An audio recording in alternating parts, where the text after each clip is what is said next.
楠ゆあさんだね。 How's it going, everyone? My name is Michael SK, and welcome back to Chaos Head Noah. We have an interesting meeting here. Yua is here with Bon and Momose.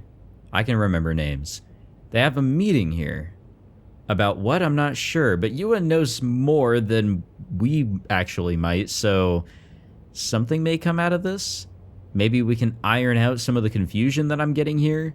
I mean, according to Yua, we're the bad guy. Takumi is the one that's actually doing everything here, so what will she actually say here? What is this meeting about, I wonder? はい。亡くなったミヤさんの双子の姉。それで間違いないかな。Yua slightly adjusted her posture and then returned a nod.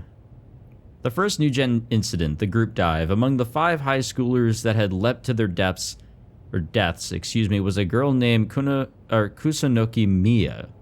まあ、そんな緊張しなさんな。Did we know that? Did we know about that before? 君を取り調べようなんて思っちゃねえんだ。雑談程度に思ってよ。本題に入る前に、ちょっと聞いていいかい？ゆあちゃんは妹さんが亡くなったことについてどう思う？ちょっとバンちゃん。あ、悪いね。職業病ってやつか。気を使うような言い方できなくってな。ただ、気になってたんだ。捜査本部でも話題になってたんだが、楠みやさんの遺族は奇妙だって。ばあちゃん！いえ、いいんです。Before Momose could rise to her feet over Bon's insensitive comment, Yua stopped her. 私もおかしいって思いますから。はあ。集団ライブで飛び降りた5人には自殺する理由なんてなかった。家族や友人はみんなそう主張している。だがミヤさんの家族だけは違った。Bon took his fan out from his belt and began cooling himself. 何も主張しなかった。あっさり受け入れたって聞いてる。あまりに何も言わなさすぎて奇妙だったってな。なんでだい？お父さんもお母さんもミヤちゃんが死んでからおかしくなっちゃったんです。Anguish seeped from Yua's voice. 最初はミヤちゃんの事件の知らせを受けた日はそれでも泣いていたんです。お父さんもお母さんもとても辛そうでした。でも次の日の朝、なぜか2人は楽しそうに笑っていたんです。ミヤちゃんが死ぬ前と全く同じに戻ってたんです。たった1日で。私、わけがわからなくて。Yeah, that's very unnatural for, the loss of your own, like a family member, a child. That's not normal. 2人はミヤちゃんのこと忘れようとしてるんじゃないかって思って。そうしたらお父さんが笑いながら、お前に妹なんていないよって。Okay. ミヤちゃんが残した洋服とか靴とかを見せても全然取り合ってくれないんです。それはお前のために予備で買ってあったものだって。そうやってお父さんたちはニュースからも警察の話からも目を背けて、記憶からミヤちゃんのことを消し去ろうとしてるんです。つまり双子じゃなかったことに？それで警察にもうちは一人っ子だって言って追い返してたわけか。私とミヤちゃんは一卵性で見た目は瓜二つなんですけど、あの子は妹は親から嫌われていました。あの子はいつも自分の気持ちを押し殺して私のことを一番に考えてくれていたんです。As Yua spoke, memories from when Mia had still been alive resurfaced in her mind. This seems really important. Did she ever state anything like this to Takumi? First came a memory from when the two had still been in elementary school. One day, some relatives had brought the girls a single large teddy bear as a present. In contrast to the raw joy Yua displayed, Mia insisted that she did not like stuffed animals, and proceeded to not even so much as look the plush's way. Both her relatives and parents were upset with Mia for not acting as a child should. But despite Mia's protesting, Yua whispered to her that the two of them could share it, that it could be something they could both treasure. However, in response to her sister's kindness, Mia simply said that she did not want it and that Yua could have it. About a month later, when Yua had grown tired of the teddy bear, she woke up in the night and happened to witness a certain scene. With an incredibly joyful look on her face, Mia was hugging and talking to the bear plushie. That was the first time Yua had ever seen her sister so happy. And from this, she realized that her sister's insistence about disliking stuffed animals had been a lie. Mia had been keeping her own feelings hidden, all for the sake of her older sister. The next day, Yua found a lovely drawing of a bear underneath Mia's pillow. Until her sister had grown tired of the teddy bear, Mia had been hugging and sleeping with the drawing in lieu of it. Things very similar to this happened again and again over all the 18 years they spent together. For their birthday celebrations, Yua always blew out the candles on the cake, but when Mia was prompted to do it, she would say, "I refuse to do something so ridiculous," angering her parents. Yua advanced to the private high school Suame Academy. Mia, meanwhile, had been misbehaving at school, deliberately scoring low on exams, and therefore moved on to a public high school. Due to the exorbitant fees, their parents would have only been able to afford to send one of them to a private school. No matter how hard Yua tried to let her sister have something, Mia would always gain the upper hand and force Yua to be prioritized. She achieved this end, she even intentionally took a dislikable attitude. That is a little weird. 私は結局 Again, unnatural. ミヤちゃんの優しさに甘えて今まで自分だけいい思いをしてきました。ミヤちゃんがいなくなって初めてもっとあの子のために何かできることがあったはずだってすごく後悔して、私が代わりに死んであげればよかった。しかも挙句に親に存在そのものを忘れられてしまうなんて、こんなのあんまりです。あんまりにも悲しいです。Yua, having now reached her limit, could no longer squeeze out any more words. She took off her glasses, pressed her fingers against the corner of her eyes, and broke down in tears. Momose sat down beside her and gently rubbed her back. それでゆあちゃんは一人で事件のことを調べていたらしいの。 Yeah, and now it makes a lot more sense as to why. ミアちゃんに一体何があったのか知るためにね。そりゃあ大変だったろそして一人の人物を突き止めた。あ As Momose held Yua's shoulders, she turned her eyes toward Bon. 西条匠くんよ。なるほどね。 Stroking the stubble on his chin, Bon leaned forward from the sofa. いつだったか西条と追跡劇をしてたっていう女子高生の話を所轄のデカから聞いたんだが、もしかしてユアちゃんだったりする？ Yua nodded apologetically. ああ、興味あるな。詳しく聞かせてもおーと思ったけどちょっとごめんよ。 Oh, what lovely timing. With a strange smile, Bon lightly bowed his head to Yua and Momose. His words had been interrupted by the cell phone in his suit pocket. He swiftly took out the phone and checked the screen. Sua's name was displayed across it. もしもし、どうした？先輩、7番目っす。 Oh. なんだと？ Sua's voice sounded strained. The sounds of investigators frantically scurrying about could be heard through the phone. Sua must have been at the investigation headquarters. ニュージェネ第7の事件が起きたんすよ。 Now, I wonder what it is this time. Bon's eyes opened wide, and his expression turned bitter as his teeth sank into his lip. Sensing the seriousness of the situation from his behavior, Momose and Yua watched the detective with unease. ガイシャは3人、友人同士らしいっす。3人とも胴体から体が切断されてて、それぞれの上半身と下半身を別々に入れ替えて手ぐす、釣りとっすね。それで縫い付けられてたっす。 What the fuck? それと額にそれぞれ Q、D、N って読める傷が。 QDN? Oh. No, that's the wrong order. That's the wrong order right there. 何かのメッセージか。さあ、そこまでは。それと気になることが。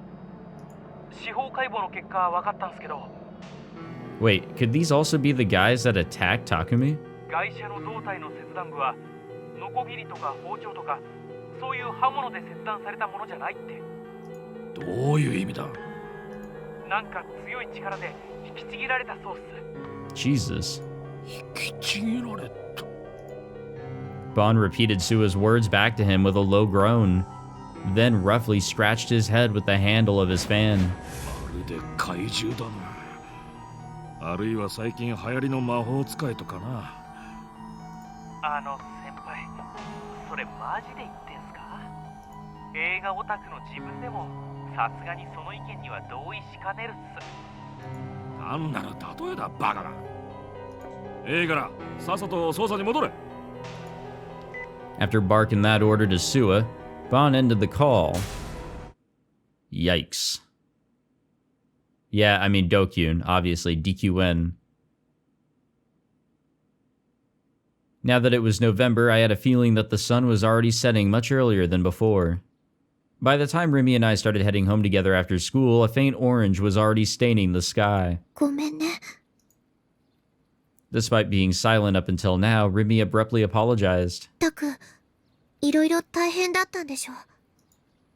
It was the first time I'd gone home with Rimi in a while. I was genuinely really happy that she'd come back. She'd even been the one to initiate it, saying, let's walk home together. Since we'd only gone home together more than twice, I'd secretly been worried that it would never happen again. However, that turned out not to be the case. 一緒にいてあげられなくてごめん。知り合いが例の地震で怪我しちゃって、ずっと面倒見てたから。 Even though I hadn't asked, Rimi was kind enough to explain herself to me. Yeah, I'm not buying any of it, to be honest. Though to be frank, almost all of Rimi's words were going in one ear and out the other. The bandage I'd seen on Nanami's wrist at lunch break. It had been burned into my eyes and refused to go away. もしかして怒ってる？ In the end, I had failed to say anything to Nanami. I'd been too scared. Even though Nanami was my little sister, even though I was Nanami's older brother, something had just felt unbelievably strange, and I had no idea what it was. The nurse had said that Nanami had no injuries. That hand that Shogun had delivered to my base and disappeared from the fridge without a trace. It all had to have been a delusion. But if that was true, why had Nanami's right wrist been wrapped in a bandage? Though it was possible that I was just overthinking it and that she'd just gotten burned or stung by something or got some other stupid minor injury that didn't matter at all. Yeah, that was probably it. That was the most logical answer. But even now, I was still too scared to check. Even after failing to save her, I was still just pacing around doing nothing, not even trying to talk to her, my very own sister. I really was the worst brother ever. ねえ、タク。おーい。もしもーし。怒ってるならそう言ってよ。無視されるのって結構傷ついちゃうな。え？ I looked over at Rimi, who seemed weirdly disheartened. あ、もしかして、私の話聞いてなかった？ After hesitating for a second, I nodded, and the moment I did, Rimi jabbed my cheek with her forefinger. 石てっきり無視されたかと思ったよ。紛らわしいことしない。 Ow, you just jabbed your nail into my cheek. あ、大丈夫？ Rimi finally stopped poking me and out came those words, I heard so often from her. Words of worry and concern, words that I'd heard from Rimi again and again. お昼ぐらいから顔色良くないよ。元気もないみたいだし。もしかして誰かにひどいこと言われた？だったら私に教えて。怒ってきてあげるから。She was acting like an older sister, or a guardian even. Rimi was just a hopeless meddler. Well, that had been obvious from the moment she'd given an otaku freak like me the time of day. I was grateful to her for being worried about me. Before now, I had either bottled up my worries deep inside or posted them anonymously on that channel. Should I tell her about what had happened with Nanami? But when I told her about the D-sword that one time, she hadn't believed me at all.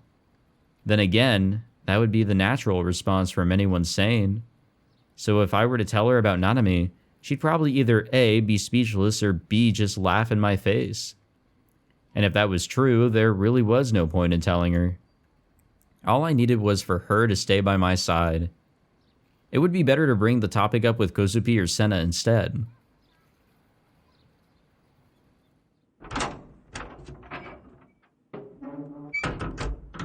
Ah, home sweet home. 相変わらず汚いね。Yeah. Mere moments after stepping foot into my base, Rimi muttered that in exasperation. And yet paradoxically, she seemed to be smiling happily as well. Weird. 変わってないな。この部屋の汚さがまさにタクって感じ。If you're gonna be like that, then just clean it. Be my guest. With a sigh, I turned on my PC. ちょっと。帰ってくるなりパソコン？友達が来てるんだから、少しはおもてなししてあげようっていう気持ちにはならないのかな。ねえ、お話ししようよ。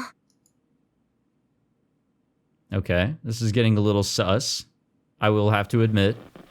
After hitting me with such an unreasonable demand, Rimi sat down on the sofa. Let's have a good delusion. If I tried to have a one-on-one conversation with a 3D girl, it would be over in seconds. As much as I'd gotten used to talking with Rimi, since I'd had a lot more chances to do so recently, I still doubted I'd even last 5 minutes. Moreover, my head was already fully occupied with the stuff about Nanami, so I very much didn't feel up for a casual conversation. And so I resorted to just ignoring her. I sat down in my chair, all while remaining painfully aware of my own worthlessness. Oh, don't worry, I'm aware of my own worthlessness at times as well. But you don't ignore people. Are we not in a delusion, or are we? I sensed Rimi moving behind me. The rustling of her clothes was growing closer. だから、無視しないでよ。Aww.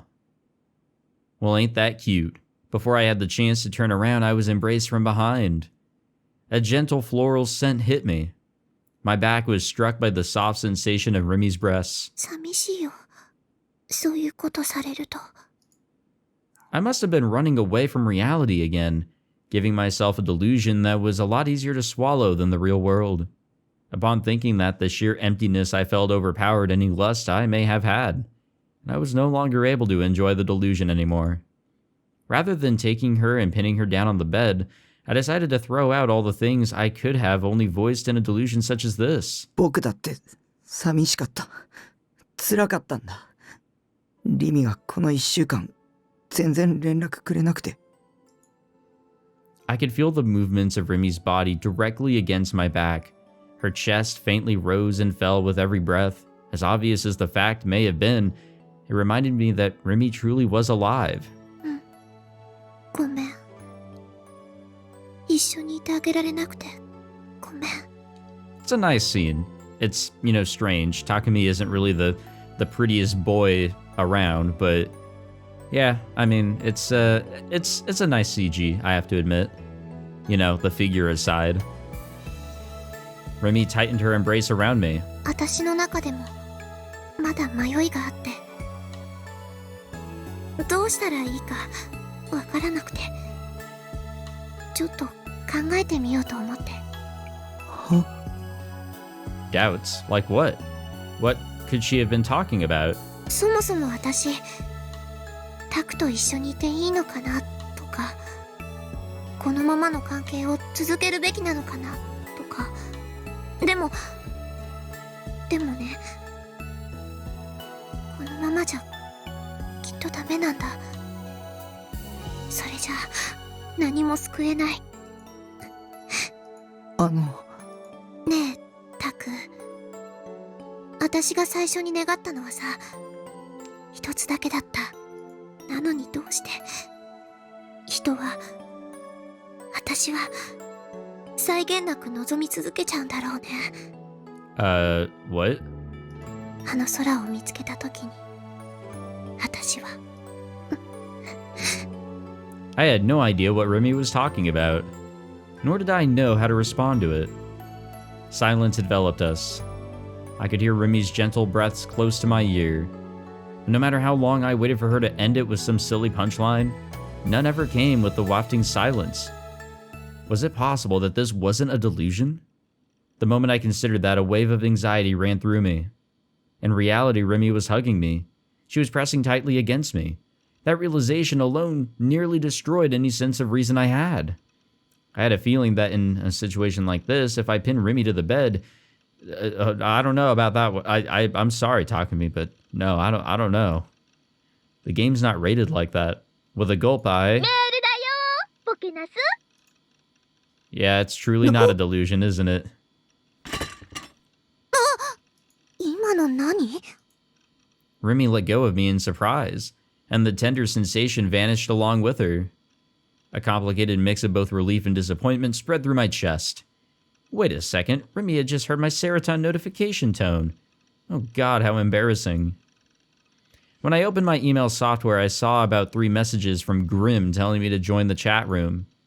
Now that I thought about it, I hadn't really chatted much with Grim recently. We used to talk online pretty much every day. But since I'd been refraining from playing ESO, it had been around 10 days since we'd last talked. Alright, well, what does he have to say? What do we have to say? Yo. Hey, Nightheart. I've been waiting for you, because there's another NewGen. What are you even on about? Insert ASCII art here. Alright. NewGen, dude. What the fuck do you think I'm on about? How exactly did we go from NewGen to NewGen? New generation, NewGen, NewGen, NewGen. Come on, that shit's obvious. Use common sense for fuck's sake. More importantly, there's a 7th case. どうしたの？ Likely having noticed my gasp, Rimi stood up and walked over to me. She peeked over my shoulder at the monitor. 第7の事件。 It had happened again. Another NewGen. How long was this damn thing going to go on for? Was I next? Would I be the victim of the 8th case, the 9th? タク、気にすることないよ。何も怖いことなんてない。 Now, I think there's a lot to be afraid of. タクは狙われたりなんかしない。全部タクの被害妄想。ね。That was completely baseless encouragement. You can't calm me down with such weak sauce shit, Rimi. Anxiety aside, Grim was pretty much the NewGen news guy at this point. He'd been keeping me in the loop about basically everything. Even now, he was going out of his way to link a bunch of blog posts and news articles about it. Seemed like he really wanted me to take a look. Biting my lip, I reluctantly clicked the first link. Do we want to do that, though? DQN puzzle. Hahaha. Yeah, this'll be fun. So, on November 4th at approximately 4:50 a.m., the dead bodies of 3 men were discovered hanging from an iron pole near a railroad in Shibuya, Tokyo. The deceased had been identified as 19-year-old Fujita Kohei, unemployed, 20-year-old Anzawa Saburo, a college student, and 19-year-old Takagi Ryo, a construction worker. According to the police, the bodies were severed in half at the waist, but the wounds do not indicate the use of any sharp weaponry. Furthermore, the bottom halves of each of the bodies were interchanged with one another, forming new combinations which were tightly sewn back together with thread. Carved into each body were the letters D, Q, and N respectively. The police are investigating the possibility that this may be a message left behind the culprit, or by the culprit. On the popular anonymous online message board at Channel, images of the incident were leaked prior to the official coverage of the events. It has already been accepted as the 7th case of the New Generation Madness, aka NewGen, and it was christened the DQN puzzle due to the manner in which the top and bottom halves of the corpses were recombined. Where are we?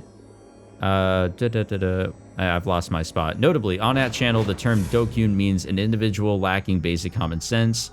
Regarding the serial NewGen cases, the mourning families of the victims have been taking legal action against some particularly offensive posts on that channel, a move which has sparked fierce debate online. Oh, here we go. I don't know if we really need to read every single thing here. 3 bisected corpses in Shibuya. DQN written on foreheads. Wait, it says DQN. Literally 0 connection to the other cases. Police are dumb as fuck. You trying to say it's one of us anti-DQNs? With the lower bodies swapped around and shit, it's like a puzzle, but with corpses. If only I could trade in my upper body for some alphas. Yeah, honestly. Our Esper boy Nishijo will sniff out the perp. Oh boy. So here we go. Group dive, man-child, crucifixion, vamp buyer, numbskull, finger food, DQN. And the 8th is to be continued. Ah, shudders. There's all of our name changes. Get used to them.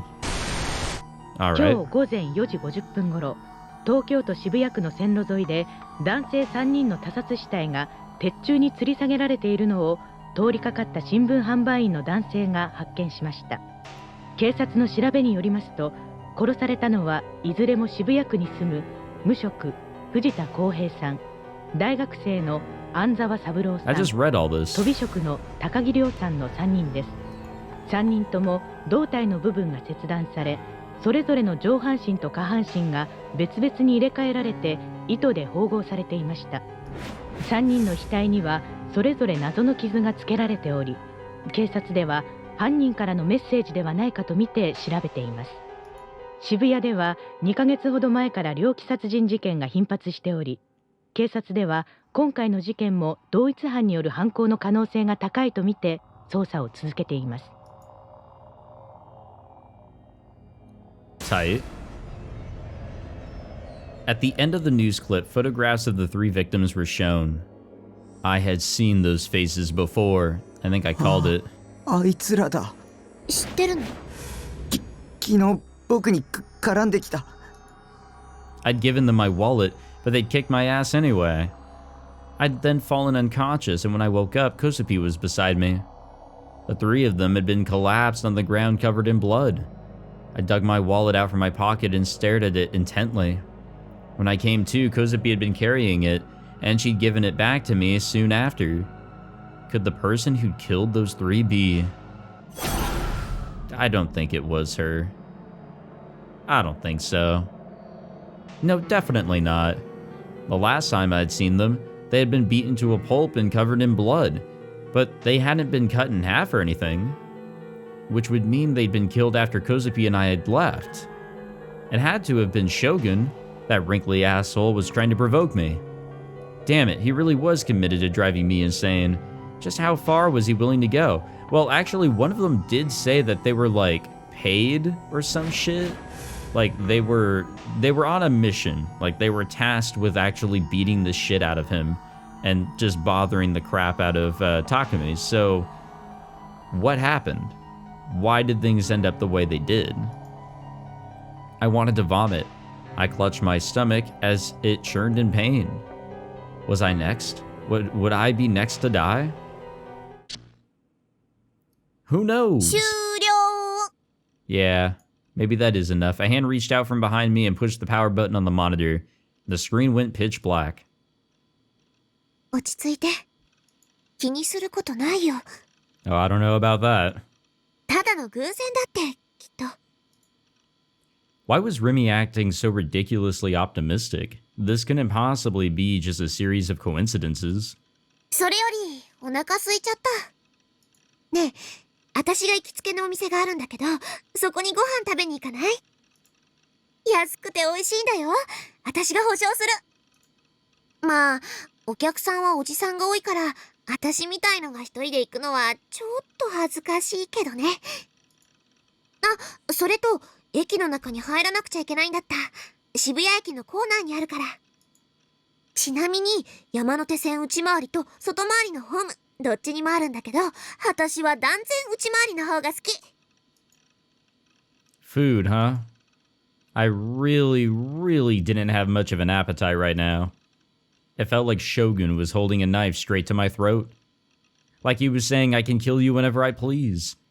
Oh, please, just let me go. What had I done to deserve this? I couldn't take it anymore. That is a good question. What did he do to deserve all that? I like how her sword is kind of just there. Kishimoto Ayase was lying in a hospital bed, idly gazing out the window. No bars lined the outside of it, a fact which set it apart from those at Heart Medical where Ayase had stayed in the past. All that stood past the window's frame was the landscape of Shinjuku, decorated by skyscrapers and illuminated by the sunset. Flocks of pigeons soared freely through the sky, flapping their wings to their heart's content. Every now and then she would gaze upon the sight with a pained expression. Her slightly tired eyes were empty and bleak. Her irises reflected nothing. Her lips, which could let flow a voice so beautiful it shook the youth of Shibuya, were now sealed tight. Shibuya, I said that right? Not even so much as a hum escaped from them. Following her suicide attempt, an event which caused quite the turmoil, she had been admitted to the psychiatric ward of a large hospital in Yoyogi. Her injuries were already very nearly healed. According to the doctors, it had been nothing short of a miracle that she had been able to survive a fall from that height, let alone with barely even a scratch. However, she had indeed hit her head fairly hard, and as such, she had been rushed to the hospital primarily so they could see how the situation would develop. It had already been over a week since then. However, despite her having been admitted for such a reason, all it seemed to entail was a few rudimentary tests, man, I really can't speak, taken every couple of days or so. Beyond that, she had been rather neglected. Her hospital room was private, with no other beds inside it. Ever since her stay had begun, her D-sword had been leaning against the window. It constantly emitted a blue light. Yet nobody who visited her ever seemed to notice. Not that there had been many visitors to begin with. Phantasm fans would attempt to force their way into her room daily, but as they always caused a disturbance in the process, the hospital had an excuse to forbid them from visiting her. And since Ayase was somewhat detached from her family, there were almost no others who came by to visit her. Her fellow band members had made an appearance once, but Ayase used that opportunity to announce her decision for the band to break up. They had not contacted her again since. Kishimoto-san, 体温計ピピってなりました? I guess she really is everybody's nurse. A nurse wearing white scrubs opened the door to the room and then swiftly entered. You know, as interesting, well, I don't even know if interesting is the right word to use here, as uninteresting and just as much of a background character as this nurse has seemed to be, I'm really starting to doubt her being a background character. Ayase slowly turned to look at the nurse's face, then took out the thermometer that had been resting under her arm. It was as if she had only just remembered its presence. The nurse took a look at the recorded temperature shown on the digital screen, and then took note of it on the clipboard she had brought with her. 37度1分と。ちょっと熱っぽいかしら。ズキズキするわ。頭。Ayase grimaced in pain once again. あら、また頭痛？でもそれは薬の副作用よ。気にしなくてもそのうち良くなりますよ。Having recorded her temperature, the nurse consoled Ayase with a kind smile. Her expression was so gentle it was clear to all how she was able to put her patients at ease. I'm not at ease. And yet, despite the nurse's attempts, Ayase simply pushed her hand against her forehead as she shook it back and forth.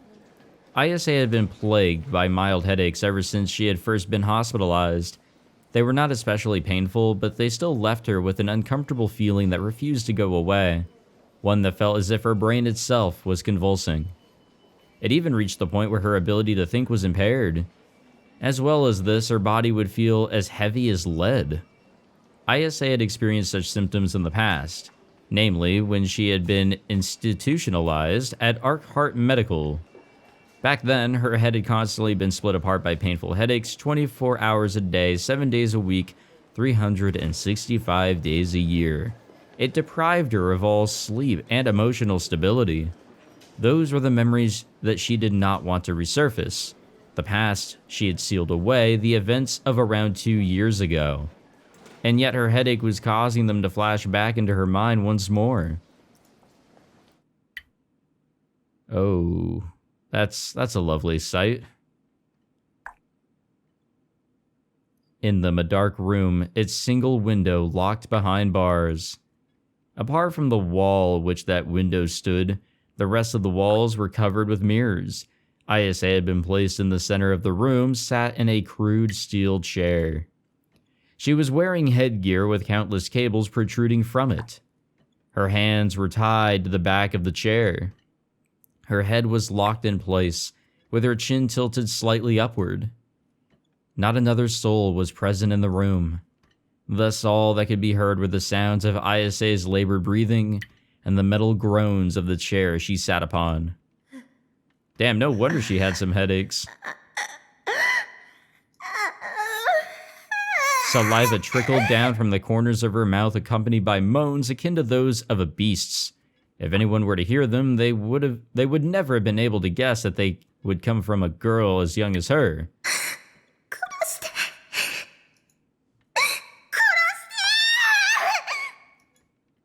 She was being tortured, slow, methodical torture, one that made very, very little sound.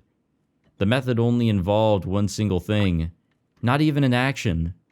A drop of water falling from above onto her forehead every 5 seconds on the exact same spot.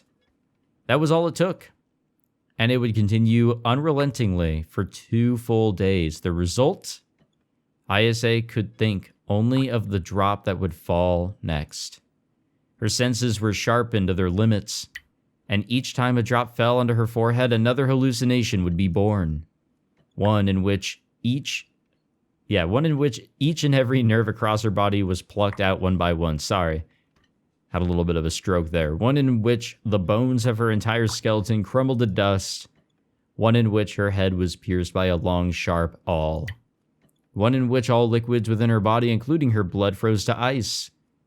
One in which the skin lining her entire body slowly rotted away before eventually peeling off. Assailed without end by these sensations, ISA could no longer maintain her sanity.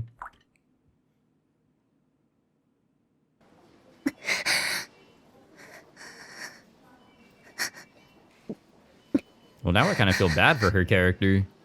Returning to her senses, she breathed erratically as she tightly gripped the sheets lining the bed. Her body trembled as those dark memories of hers resurfaced in her mind. The nurse that had been in her room just a moment ago was already gone. Dinner time had just arrived at the hospital, and the clamorous sounds that came from it resounded from down the hall. ISA tried to recall the words the nurse had spoken to her right before leaving. Was her headache really just a side effect of the drugs she was on? Or had it been caused by her hitting her head, perhaps? Or perhaps it was just a hallucination brought forth by her past memories.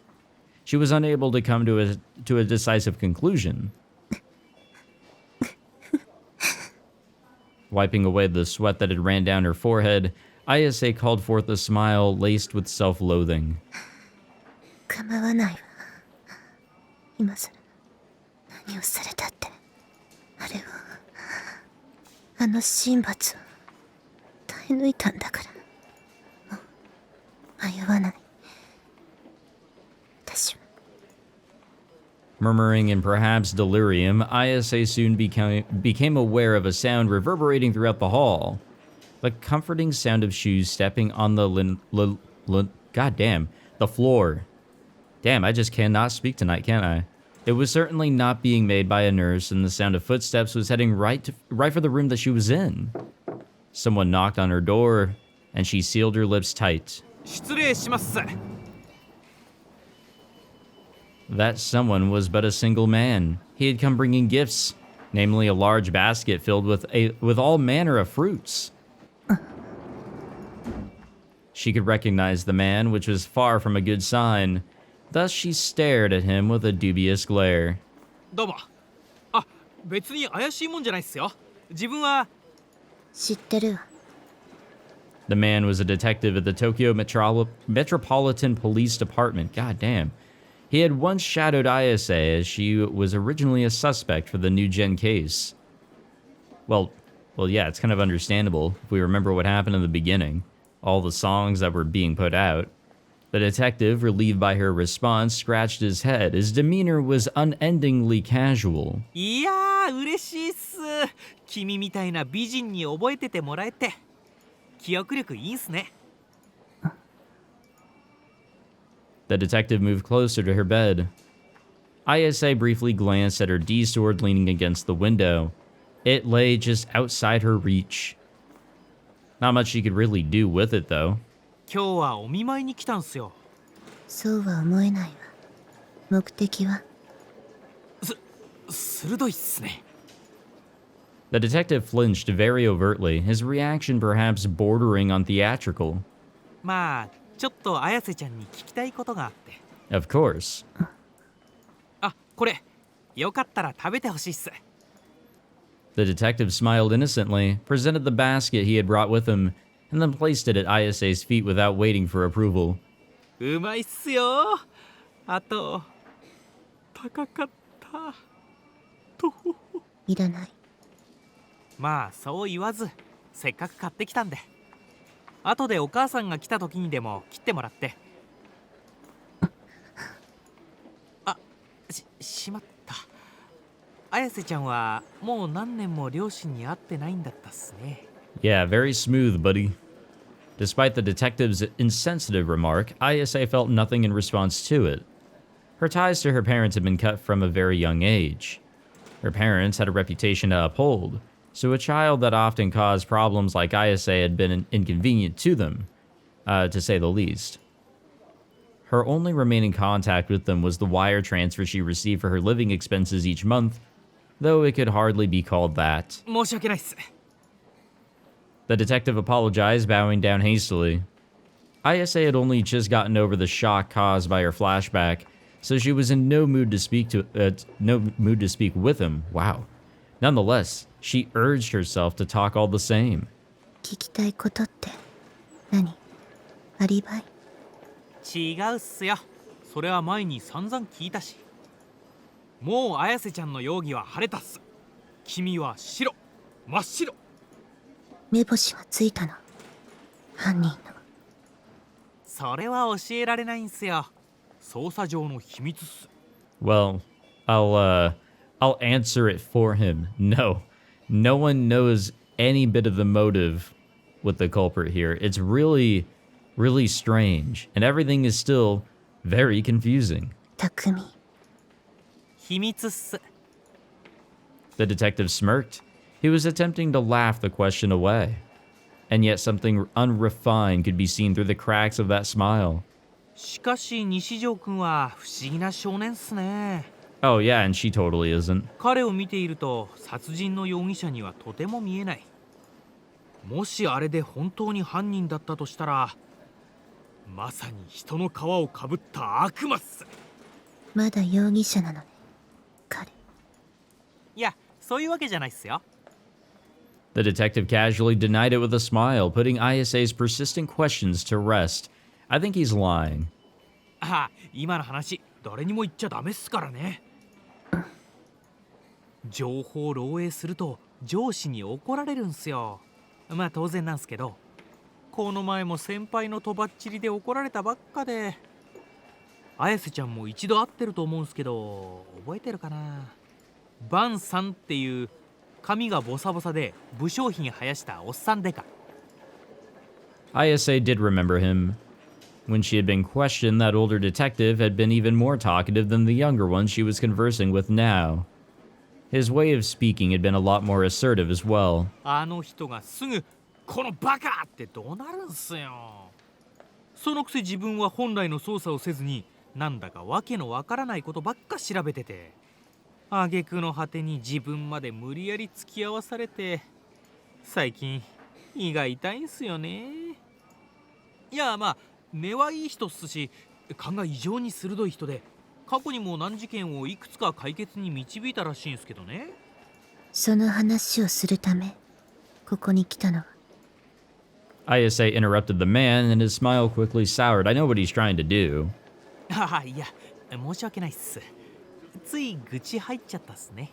He plays the good cop role. It's obvious. He's trying to at least loosen her up a little bit, let her calm down, relax. Like, he's her friend, and then get into the question. 今の話は全面的に内緒にしてほしいっす。諏訪守、一生のお願いっすよ。それで一つ目は、なんであんなことを？ Despite his ambiguous phrasing, Ayase could tell that he was referring to her diving off the school rooftop. もう何度も話したわ、他の刑事さんに。邪神王グラジオールの復活を阻止するためですか？死ぬつもりなんてなかった。魂を一つ上のステージに持っていこうとしただけよ。例の若者の間で話題になった君の歌についても似たようなこと言ってたっすよね。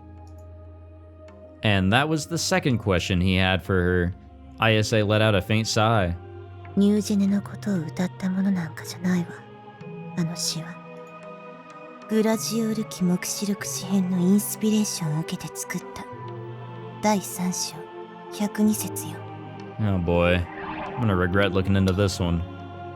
Alright, this is fictional, a high fantasy novel based on the Eastern European myth of Gladjuel, the wicked-hearted king. With the saga in its entirety being told over the course of 23 volumes, it depicts the battle between the 7 Black Knights and Gladjuel. It was written by Arcio Ziegler from 1929 to 1951. The series has been translated into several languages, but it never gained widespread appeal due to its rather esoteric writing style. Esoteric, one of those ones. Ziegler's other works related to the Gladjuel mythos include the Gladjuel Book of the Kings and Wicked Hearts, Apostolic Letter, and more. All of these works are collectively referred to as the Gladjuel Saga. I got absolutely fucking nothing out of that. 世界に邪神王グラジオールが現れようとしている。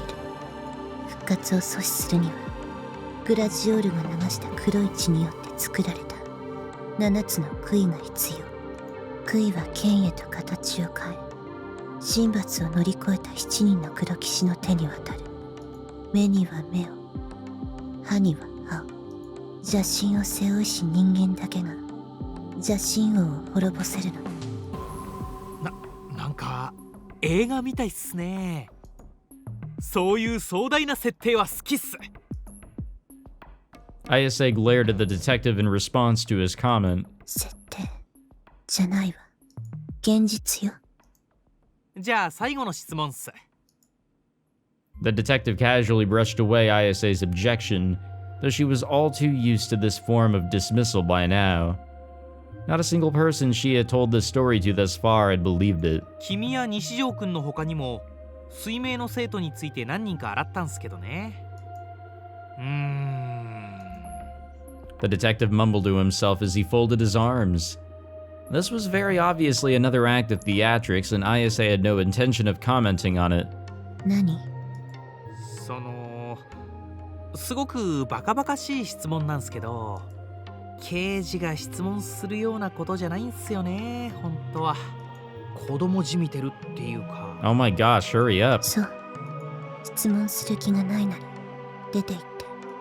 頭が痛いの。ああ、いや実はね、バンさんが妙なことを言い出してるんすよ。君たちは魔法使いなんじゃないかって。 Upon hearing that the subject of that remark was plural, Ayase raised her eyebrows in suspicion. 違いますよね。 Well... 使えるわ。 As she replied, Ayase's line of sight was directed not toward the man, but toward her hand that lay atop her bedsheets. 綾瀬ちゃんって面白い子っすね。でもニュージェネはグラジオールの騎士とは無関係。ああ、そうっすか。まあどうでもいいんすけどね。The detective, completely disinterested in what Ayase had just said, brushed off her words once again and then began to stretch. The moment he did so, a digital sound suddenly cut through the silence of the room. The detective, surprised by this interruption, reached into the pocket of his suit and took out his cell phone. まずった。病院って携帯禁止なんすよね。電源オフにしておくの忘れてた。うわ、しかも女からだし。付き合って4年になるラブラブの彼女がいるんすよ。What a ringtone. He turned his phone off with a grin, forcing the caller to hang up. He then turned to Ayase once more. 綾瀬ちゃんは映画見るっすか？スパークウォーズって知らない？それに出てくるダース・スパイダー伯爵のテーマなんす。今のメロディー。Ayase had no interest in movies nor anything of the sort. Having long since decided that she had no obligation to further entertain the detective's questioning, she returned to gazing silently outside the window. 実は自分スパークウォーズオタクなんすよ。あ、興味ないっすか？そりゃ失礼したっす。じゃ、自分はこれで。This is going to be a little bit of a strange prediction to make, if you even want to call it that, but he's the only one that has really brought up the Star Wars reference, and there was that Star Wars reference that was on top of O-Front. And was it really Shogun who was directing Takumi there? It could have been somebody else. With that, the detective concluded the conversation, with which he had no partner, and then left the hospital room. Ayase did not even turn around to watch him go. With the man gone, all that reflected in her eyes was the twilight sky slowly turning indigo. Little suspicious, though. Also, what the fuck is Oh. このボケナス、ずっと待ってたんだからね。あなたのことなんか大嫌い。でも大好き。 Now that's anime. I stared in a daze at Saratan as she moved around the monitor. The final episode of Bloodtoon had aired deep into last night. The story was gradually getting more and more intense, and the episode had received particularly high praise on that channel. This was the third time I'd seen it, but none of it was really sticking with me. I checked the time and saw that it was past 10 p.m. Rimi had left around 8. While she'd been here, she encouraged my depressed self in many ways, and she'd said so many nice things to me. Thanks to her being by my side, I'd felt less lonely today than the entire week prior. That being said, Rimi still wasn't taking the situation all that seriously, and it felt almost like she was avoiding talking about NewGen entirely. Maybe she was just done with it, with me. Her friend had been hurt in the earthquake, and it sounded like she already had a lot on her plate with just that. She probably just didn't have any room left to bother with me and my problems. But the issue with that was, while yes, I was probably way too paranoid, there was no doubt this was a genuinely dangerous situation. I could be killed today even. Shogun had been coming after me all this time, persistent, didn't even begin to cover it. If I could just understand what he was doing or why he was doing it, then I could work out some countermeasures. そういえば、あのおじさん、別れ際にこんなこと言ってたのら。中でも一番特別なのは、その目、誰の目を産み落とした少年。Yeah, back on coincidences. Whose eyes are those eyes of my eyes and my eye? You could hear those words all over Shibuya by now. On the net, it becomes synonymous with the culprit. It was a phrase I'd used pretty often for a really long time. It was without a doubt a message from Shogun, who knew that. Either that or an intentional way of provoking me. When had I first started using that phrase? I felt like someone had taught it to me. I vaguely remember the first time I'd used it. It was an essay I'd written back in elementary school. The title was that very same phrase, whose eyes are those eyes? I'd almost completely forgotten what I'd actually written in it. I wanted to check now. What had I written in that essay? It was probably stored at my parents' place, though I had a feeling they might have thrown that old thing away by now. Then again, when it came to things that were pretty important to me as a kid, I did have a habit of storing them in a big empty candy tin I'd used to call my treasure box. The essay could potentially have been in there. What to do? Should I go to my parents? But, I mean, it's also past 10 p.m. and yeah, also that whole deal. I didn't want to show my face to Nanami. I wouldn't know what to say. 僕はどうしようもなくヘタレだ。 This is true. At times. What are we doing? I sluggishly rose from my seat, then collapsed onto the sofa. Is that what we just did? なんでここにいんの？これは違うんだからね。私は別にさ、立ち食いそばが好物なわけじゃないさ。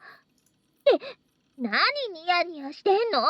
このボケナス。もう怒った。うなれ！侍コンデンサー！ Lying face up, I gazed at the ceiling while ignoring Sarah's protesting. That dreary, bare steel ceiling. Among other words, I guess you could use to describe this whole area. Unlike my room at my parents' house, there wasn't a single groove in the ceiling that looked like a person's face. What are we doing? Suddenly, in the corner of my vision, I noticed a familiar tin sitting by the Aerogay packages piled up on my loft bed. あれって。 Yo, is it the box? I hurriedly stood up and climbed the ladder to get a closer look, no, wait. It was a reddish-brown rectangular tin about the size of a B5 piece of paper. The word shortbread was written on the lid in white letters. Oh, okay. There was no mistaking it. It was my treasure box. I must have brought it from my parents' place. Though I definitely don't remember doing so. Good job, me. Always thinking ahead. If that's what you want to call it, I feel like we kind of like delusioned it here. Like just, pop. It wasn't here before, but now it is. I quickly grabbed the tin and opened the lid. Inside were a few test answer sheets, essays, scraps of paper torn out from sketchbooks, and so on. It was mostly all paper, but there were still a couple small objects in there. I took all the pages from the tin at once and then began flipping through them for my target. It didn't take long to find. After all, it was at the very top. Nice. Damn, he had some pretty good handwriting. In English. The essay paper had faded in color. The handwriting, not even a mother could call it good. Yeah, it's in English instead of Japanese. I'm joking, by the way, obviously, but could this essay be hiding some kind of important secret, something Shogun was particularly exploiting? Something that had to do with why the homeless man had referred to me as the most special. With a gulp, I began to read it one word at a time, being careful not to overlook anything. Whose eyes are those eyes? Nishijo Takumi, Class 4-3. I dream a lot. In my dreams, older me visits me in a time machine. He doesn't look like me at all. His time machine has a lot of buttons. I think if you push one, a shower or some shampoo or something comes out. I asked older me how it works, and he said you could go see dinosaurs or even go back to when cavemen were around. He asked me what I'm bad at in school. God damn. And I said I'm bad at math. He told me there was a switch that would make me really good at math. I tried to push it once, but he got mad. He said I had to work hard and get better by myself. That was the only time he got mad at me. After he stopped being mad, he was super nice, so I was happy. He told me about the girl I was going to marry. That's a secret. I asked him about God. He told me God is real. I think he's real too. My mom said God is always watching.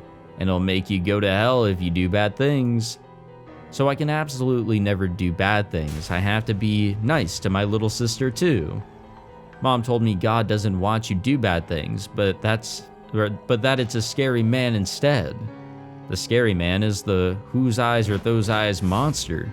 He makes you go to hell if he sees you. God's eyes and whose eyes are those eyes are in the sky, the ceiling, the walls. And there's a lot of them in my school, and they're watching me no matter what.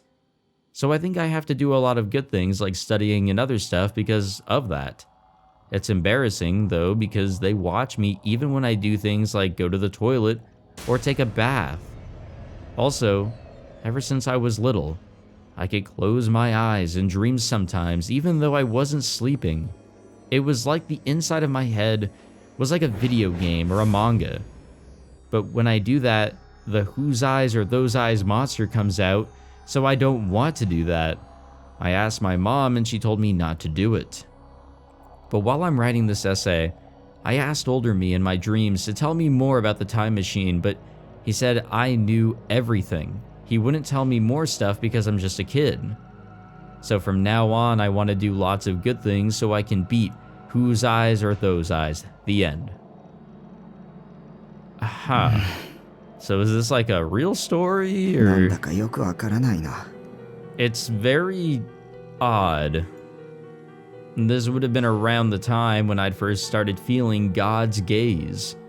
Maybe I was going through some sort of phase back then? Either way, trying to understand anything from this extremely cryptic essay was beyond impossible.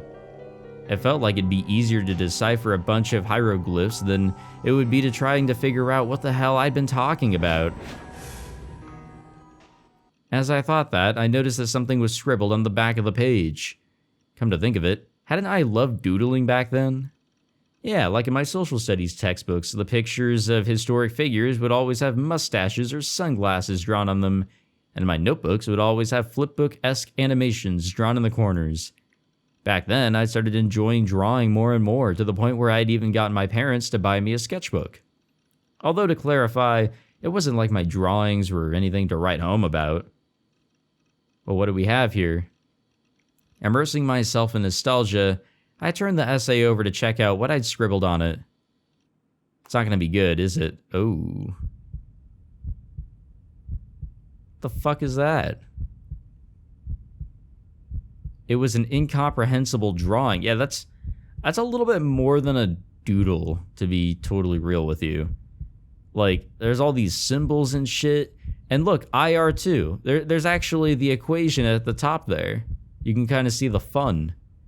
It was an incomprehensible drawing. But while it was definitely incomprehensible, there was still something familiar about it. Something I'd seen recently.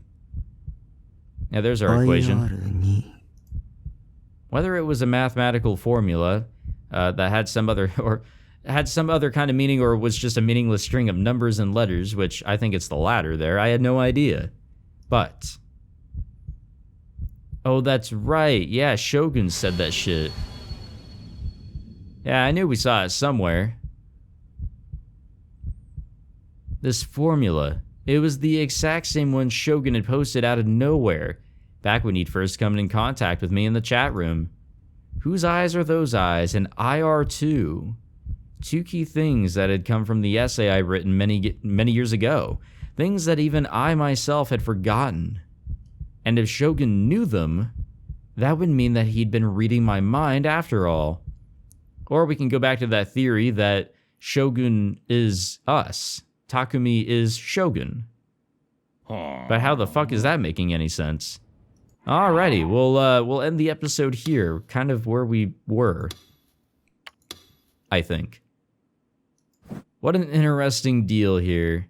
It's still confusing. We're 8 chapters in, and I have no idea what to think. I can't really even predict anything because, well, everything is everywhere. It's really hard to get, like, any footing whatsoever. But, I mean, the prediction, or I guess what Yua was saying in the very beginning, that we are the culprit and the culprit is Shogun, I mean, that might be something to heavily consider here. Everybody is very eerie of Takumi, and as they should. I mean, he is the odd one out when it comes to the Gigalomaniacs. He may not have his D-sword, but he has this power. And also, things are happening in such a way that shouldn't be happening. And they have been for a while. I don't know. I just don't know anymore. And I haven't been knowing for, 30 episodes now? Shit. Alrighty. Well, thank you all for tuning into this one. If you enjoyed, be sure to leave a like, subscribe, and I will see you all in the next one. Take it easy.